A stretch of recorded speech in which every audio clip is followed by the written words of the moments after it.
Good morning বন্ধুরা, welcome back to my channel.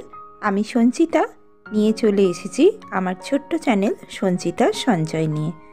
আশা করছি তোমরা যে যেখান থেকে আমার এই ভিডিওটি দেখছো সবাই ভালো আছো, সুস্থ আছো আর অনেক অনেক সাবধানেও আছো। আজ মঙ্গলবার, বড়দের আশীর্বাদ, ছোটদের ভালোবাসা আর বন্ধুদের শুভেচ্ছা সঙ্গে নিয়ে শুরু করছি আজকের ভিডিওটি। তোমাদের কাছে আমার ভিডিওটা সম্পূর্ণ দেখার অনুরোধ রইল।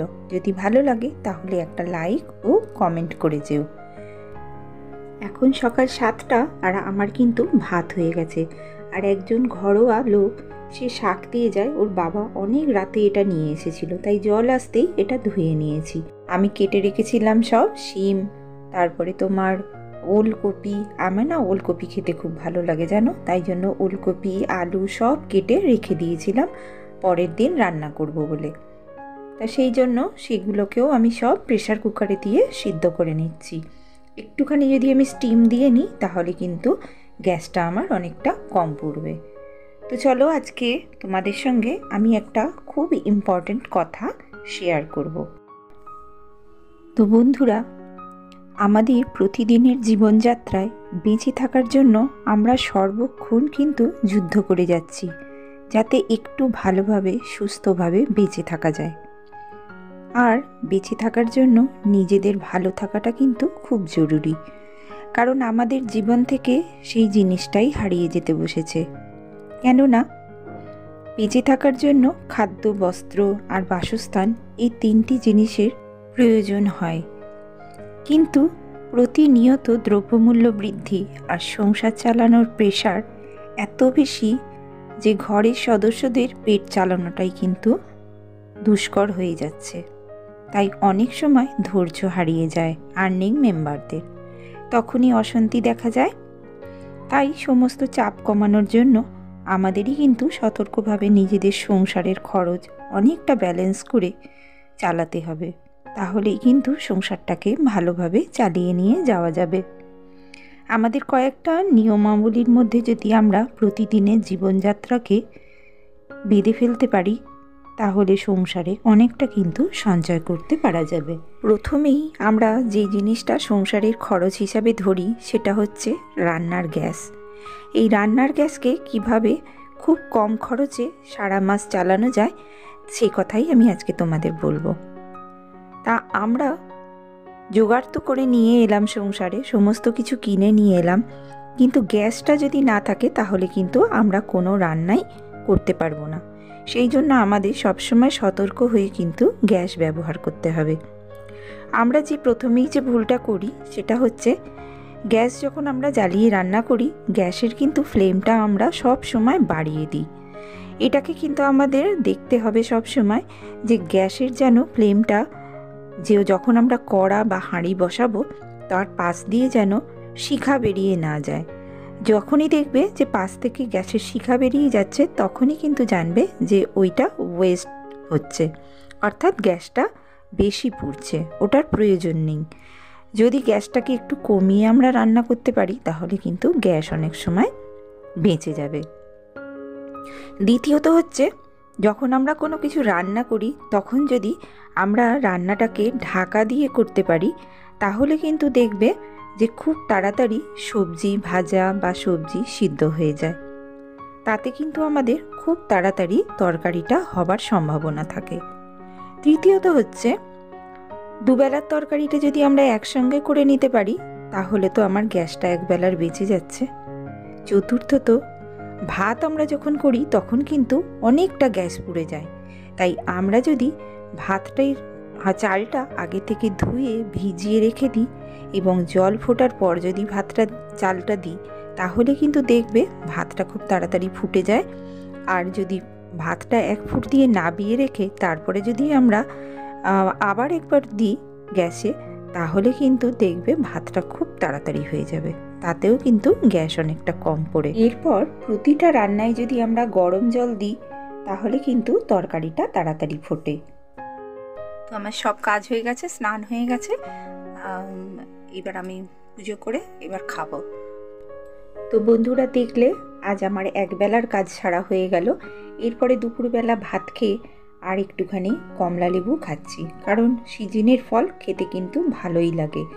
তাই যাই হোক, কমলা লেবু টেবু খেয়ে এবার কিন্তু আমি রেস্ট নিতে চলে যাব বিছানায়। দুপুরবেলা ভাত খাওয়া হয়ে গেছে, অরেঞ্জ খাওয়া হয়ে গেল, এবার কম্বলের তলায় চলে যাব। এই দেখো কম্বল, আমার সোনা মা শুয়ে আছে। সোনা মা এদিকে তাকিয়ে দাও একটু। না, ঘুমোয়নি। আমার সোনা মা এদিকে শুয়ে আছে, এই যে সোনা মা ঘুমোচ্ছে কম্বলের ভেতরে। তো বন্ধুরা, যা বলছিলাম, আমরা কিন্তু অনেকেই প্রেসার কুকারের খাবার খেতে পছন্দ করি না, কিন্তু গ্যাসটাকে যদি আমাদের ব্যালেন্স করতে হয় তাহলে মাঝে মধ্যে কিন্তু একটু প্রেসার কুকারটা ব্যবহার করতেও হবে। কারণ এই আলু টালুগুলো যদি আমরা একটা হালকা করে সিটি দিয়ে নিই, সেদ্ধ হয়ে গেল, তারপরে তুমি যদি ভাজাভুজি করে তরকারিটা করো, দেখবে তাতে তোমার গ্যাসটা কিন্তু অনেকটা কম পড়বে। আর সব থেকে যে জিনিসটা আমরা ভুল করি সেটা হচ্ছে, আমরা কিন্তু সারা দিনের মতো গ্যাসটা খুলে রেখে দিই রেগুলেটর থেকে। এইটা কিন্তু বন্ধুরা তোমরা করবে না কেউ। কারণ কি জানো তো, গ্যাসের যদি রেগুলেটরটা আমরা সর্বক্ষণ খুলে রেখে দিই না, তার থেকে কিন্তু অনেক গ্যাস বেরিয়ে যায়। তোমাদের যখনই রান্না হয়ে যাবার সঙ্গে সঙ্গেই কিন্তু রেগুলেটরটা বন্ধ করবে। আবার যখন প্রয়োজন হবে তখন রেগুলেটরটা খুলে জ্বালাবে গ্যাস। তাহলে দেখবে গ্যাস অনেক কম পুড়বে আর গ্যাস সাশ্রয়ও হবে। কারণ এটা আমি অনেকবার ফলো করে দেখেছি যে গ্যাসের যে পাইপ, তুমি যদি রাত্রিবেলা একটা জিনিস নিজেরাই পরীক্ষা করে দেখতে পারো, যদি তুমি রাত্রিবেলা গ্যাসের সিলিন্ডার বন্ধ করে তুমি যাও শুতে, তো রেগুলেটর থেকে তো বন্ধ করে দিয়েছো, পরের দিন দেখবে যে সেই রেগুলেটরে যখন আবার রেগুলেটরটা চালু করবে তখন দেখবে যে গ্যাস বেরোনোর যে শব্দটা সেটা হয়। কিন্তু তুমি যদি তাহলে এই যে গ্যাস এর ওভেন আর পাইপের মাঝখানে যে গ্যাসটা ছিল সেটা কোথায় গেল, এটা কখনো কিন্তু আমাদের মনে প্রশ্ন জাগে না। কারণ ওই সারা রাতে ওভেন দিয়ে কিন্তু গ্যাসটা বেরিয়ে যায়। কিন্তু আমরা যদি একভাবে গ্যাসটা খুলে রেখে দিই ওভেন থেকে, রেগুলেটরটা যদি অন করে রেখে দিই, তাহলে কিন্তু গ্যাসের বার্নার দিয়ে ওই গ্যাসটা সমানে বেরোতে থাকে। তা তোমরা যদি এইগুলো একটুখানি ফলো করতে পারো, তাহলে কিন্তু আমাদের গ্যাস অনেক সাশ্রয় করতে পারবো আমরা গ্যাসটা।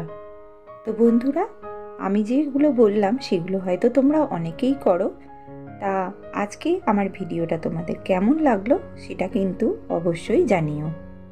আর আজকে দেখো আমি সমস্ত কাজ কিন্তু একটু একটু করে নিচ্ছি, কারণ শীতের যে ফুলকপি আলু আছে সেইটা দিয়ে কিন্তু আমি ঘুগনি বানিয়ে নিলাম, তোমরা এতক্ষণ দেখতে পেলে। আর সকালবেলাও কিন্তু আমি সমস্ত রান্না করে নিয়েছি, সেটাও তোমরা দেখতে পেলে। তো আমি চলে এসেছি এবার সন্ধেবেলা এসে কি করলাম বলো তো, এই ঘুগনিটাকে আমি করে রাখলাম আর সেইটাকে আমি মশলা টশলা দিয়ে একদম রেডি করে রেখে দিয়েছিলাম। আমি কিন্তু এই পদ্ধতিগুলো অবলম্বন করে আমার 2 মাস করে একটা গ্যাস চলে যায়। আমার কিন্তু তোমাদের যেগুলো আমি বললাম সেই জিনিসগুলোই কিন্তু আমি অ্যাপ্লাই করি। আর যেহেতু আমার 3 জনের সংসারে কিন্তু 2 মাসে একটা গ্যাস যথেষ্ট, আমি সেটা মনে করি। কারণ আমি যে বুদ্ধি করে গ্যাস জ্বালাই তাতে কিন্তু আমার প্রতি মাসে একটা গ্যাস খরচা হয় না।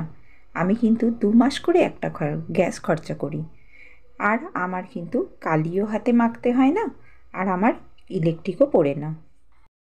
সন্ধে দিয়ে একদম চলে এলাম। বন্ধুরা, শীতে জুবুথুবু হয়ে গেছি, একদম পুরো প্রোটেকশন নিয়ে রান্না করতে চলে এসেছি। তো বন্ধুরা, আমি আবার ফিরে এলাম সন্ধেবেলা, কারণ তোমরা তো দেখলেই আমার সমস্ত রান্না তো হয়েই গেছে। আমি ঘুগনিটা দেখেছো অনেকটা করেছি, কারণ এখন শীতের বেলা এই ঘুগনিটা রেখে দিলে আমাদের কাল সকাল পর্যন্ত হয়ে যাবে। কারণ সকালের টিফিনের জন্যও একটা তরকারি করতে হবে, আর এটা যদি আমি একসঙ্গে করে নিয়েছি তাহলে আমার গ্যাসটাও পুড়েছে, মশলা তেল সমস্ত কিছু কিন্তু আমার বেঁচে গেছে। তাই জন্য আমি কিন্তু একবারে তরকারিটা করে নিয়েছি। যে কোনো একবেলার যদি আমি গ্যাস বাঁচাতে পারি বা তেল মশলা জ্বালানি খরচা সমস্ত কিছু বাঁচাতে পারি, তাহলে কিন্তু আমি অনেকটা বাঁচাতে পারবো সংসারে। আমাকে ইলেকট্রিক খরচা করেও রান্না করতে হবে না, আর হাতে কালি মেখে কাঠ জ্বালিয়েও রান্না করতে হবে না, সে সুযোগ আমাদের নেই। মেয়ের খাবারটা হয়ে গেল, এবার মেয়েকে দিয়ে আসি, তারপরে আমরা আমারটা করব। তো এতক্ষণ যে সমস্ত বন্ধুরা আমার ভিডিওটা পুরো দেখছো তাদের অসংখ্য ধন্যবাদ। আর যে সমস্ত নতুন বন্ধুরা আজ আমার ভিডিওতে প্রথম ভিজিট করেছো তাদেরও অসংখ্য ধন্যবাদ। আর তারা যদি মনে করো যে আমার পরিবারে স্থায়ীভাবে রয়ে যাবে, তাহলে আমার ভিডিওটায় একটা লাইক, কমেন্ট ও সাবস্ক্রাইব করে দিয়ে যাও। তাহলে পরের ভিডিওটা তোমার ঘরে নিয়ে সঙ্গে সঙ্গে আমি চলে যাব। আর আবার দেখা হবে তোমাদের সঙ্গে পরের একটা ভিডিও। ততক্ষণ সবাই ভালো থেকো, সুস্থ থেকো, সাবধানে থেকো। Tata, good night.